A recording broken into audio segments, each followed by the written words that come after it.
n'ukuri araturinze. Hanyuma rero tugiye kureba abantu barinzwe n'Uwiteka. Ndamwinginze umwuzukuru w'umuzungu nakubitemo umurya w'inanga, hanyuma nanjye mbyinira Imana.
Abantu badafite ubusambo ndaguha igihumbi baguhesha Imana yareba n'amashinga ndayeme agiye wampa na bibiri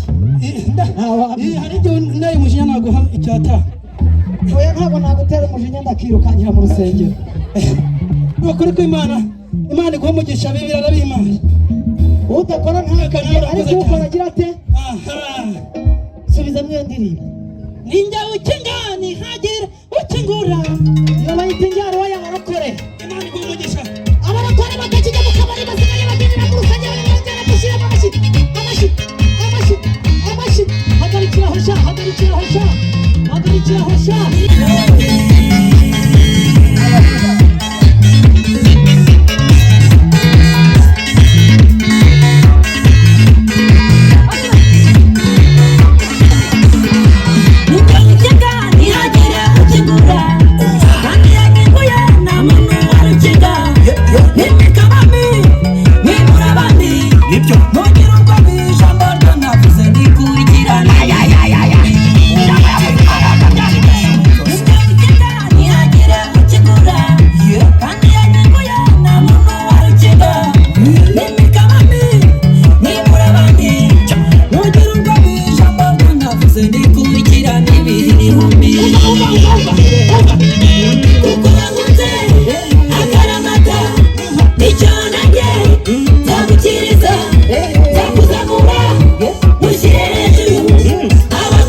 nanjye ndagabanye buriya arimo arakora amagiye kuyama cyangwa yibaye uretse gatabamo amafaranga abantu badafite ubusambo ndaguhaye igihumbi baguhesha Imana yareba n'amashinga ndayeme agiye wampa na bibiri hari igihe nayo umujinya naguha icyata oya ntabwo nagutera umujinya ndakirukankira mu rusengero bakore ko Imana iguha umugisha bibiri arabimana udakora ntakanira ariko ukora agira ate subiza mwe ndirimbo ninjya ukingani hagira ukingura iyo bayita injyaro waya barakore